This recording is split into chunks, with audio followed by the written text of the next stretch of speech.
Assalamualaikum sahabat, bagaimana keadaan kalian hari ini? Kami doakan semoga sehat selalu.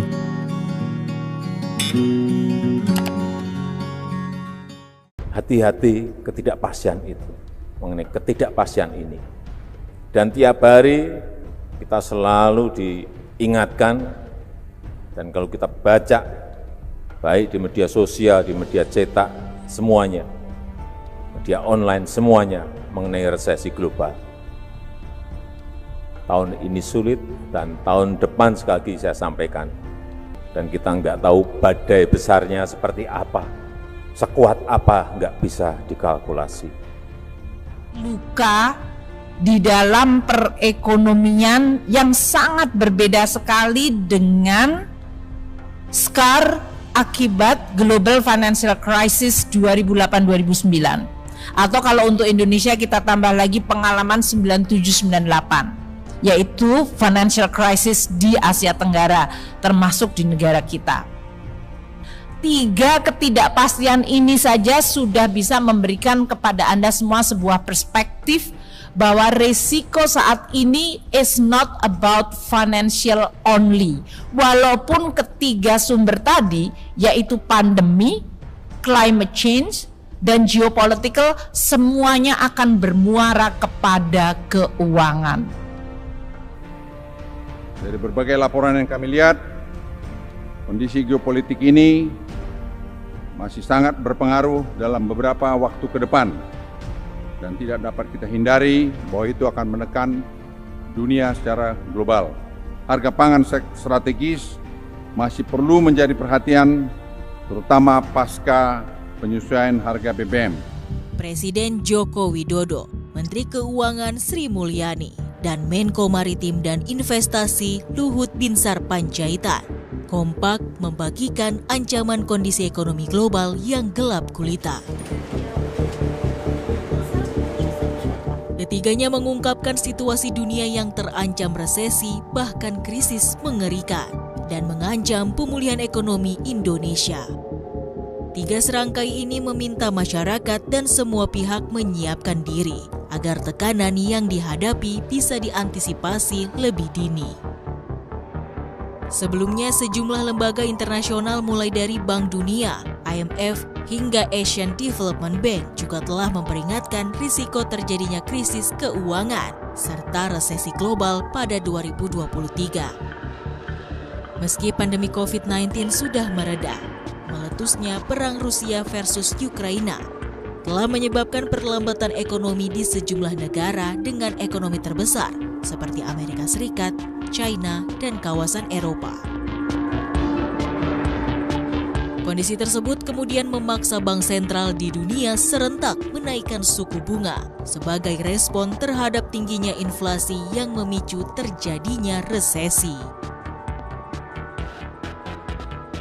Terbaru, Bank Sentral Amerika Serikat The Fed resmi menaikkan suku bunga acuan sebanyak 75 basis point menjadi 3,25%. The Fed sudah menaikkan bunga acuan 300 basis point sejak awal 2022 untuk merespon inflasi yang mencapai 8,3%. Sejalan dengan The Fed, Bank Indonesia juga turut menaikkan suku bunga acuan selama 2022, yaitu sebanyak 75 basis point menjadi 4,25%. Kenaikan suku bunga acuan BI ini biasanya akan direspon perbankan dengan menaikkan bunga simpanan dan kredit. Gubernur Bank Indonesia Peri Warjio beralasan, kenaikan suku bunga acuan dilakukan guna mengendalikan tingkat inflasi, di mana inflasi pada September mencapai 1,17%, tertinggi sejak 2014 terakhir.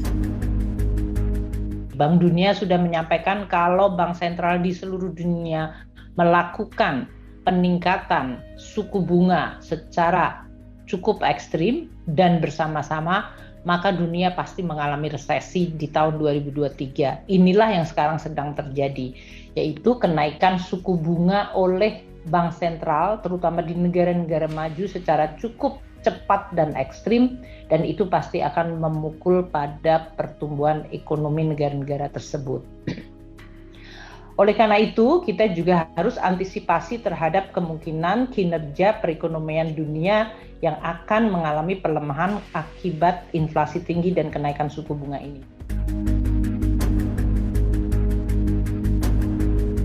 The Fed diprediksi masih akan terus menaikkan suku bunga acuannya hingga mencapai 4,75% di akhir 2022. Suka tidak suka, kenaikan suku bunga The Fed pasti akan berdampak ke ekonomi Indonesia. Kenaikan suku bunga yang terus terjadi memancing ketidakstabilan pasar keuangan global. Ini juga turut memicu aliran modal keluar di sejumlah negara berkembang. Di samping itu, nilai tukar mata uang di berbagai negara juga mengalami tekanan yang cukup berat, tak terkecuali Indonesia.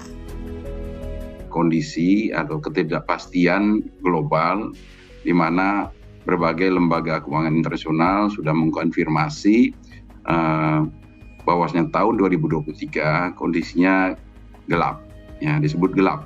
Artinya ketidakpastiannya begitu tinggi, bahkan disebut terancam kondisi stagflasi di mana perekonomian terkontraksi, mengalami perlambatan, sementara di sisi lain mengalami inflasi yang tinggi. Melihat laporan perkembangan ekonomi global yang mengkhawatirkan, semakin sadar bahwa jurang krisis dan resesi ada di depan mata. Resesi ekonomi menjadi hantu menyeramkan bagi seluruh negara di dunia, termasuk Indonesia. Ekspor Indonesia akan terguncang karena pasar dunia yang lesu. Ekspor sendiri berkontribusi sebesar 23% terhadap pertumbuhan ekonomi di kuartal 1 2022. Kemerosotan ekspor akibat resesi dunia tentunya akan memangkas PDB Indonesia.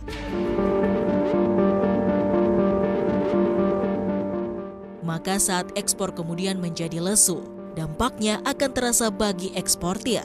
Permintaan yang sepi akan mempengaruhi pendapatan perusahaan. Di sisi lain, beban operasional tetap harus berjalan seperti listrik, sewa gedung, dan karyawan. Biasanya untuk mengurangi beban, kapasitas produksi pun dikurangi mengikuti permintaan yang turun. Selain itu, karyawan pun menjadi korban dengan adanya pemotongan gaji. Bahkan lebih parah, adanya pemutusan hubungan kerja atau PHK. Akhirnya daya beli pun semakin rendah karena pendapatan yang terpotong atau bahkan terputus. Tingkat pengangguran pun menjadi bertambah. Sudah pasti saat pendapatan berkurang, pengeluaran hanya terbatas untuk memenuhi kebutuhan pokok saja. Jika daya beli masyarakat terpukul karena pendapatan yang berkurang, hal ini beresiko meningkatkan angka kemiskinan. Untuk Indonesia sendiri, saat ini jutaan masyarakat kelas menengah ke bawah Indonesia masuk ke dalam jurang kemiskinan. Hal ini merujuk pada laporan World Bank East Asia and the Pacific Economic Update pada Oktober 2022. Penambahan masyarakat miskin di Indonesia karena adanya perubahan basis perhitungan yang dilakukan World Bank, yakni menjadi berdasarkan Purchasing Power Parties pada 2017. Pada P3 2017, Bank Dunia menetapkan garis kemiskinan ekstrim yaitu $2,15 Amerika Serikat per orang per hari. Dari sebelumnya di P3 2011 hanya $1,90 Amerika Serikat per hari. Ada sebanyak 13 juta orang kelas menengah bawah di Indonesia yang turun level menjadi miskin. Sedangkan untuk kelas menengah atas yang turun kelas mencapai 27 juta orang.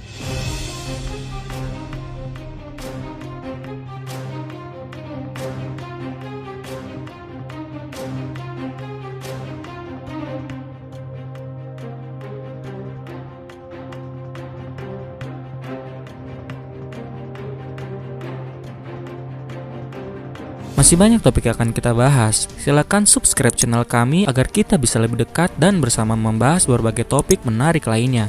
Like bila Anda suka dan unlike saja bila Anda tidak suka dengan video seperti ini. Terima kasih telah menonton dan sampai jumpa.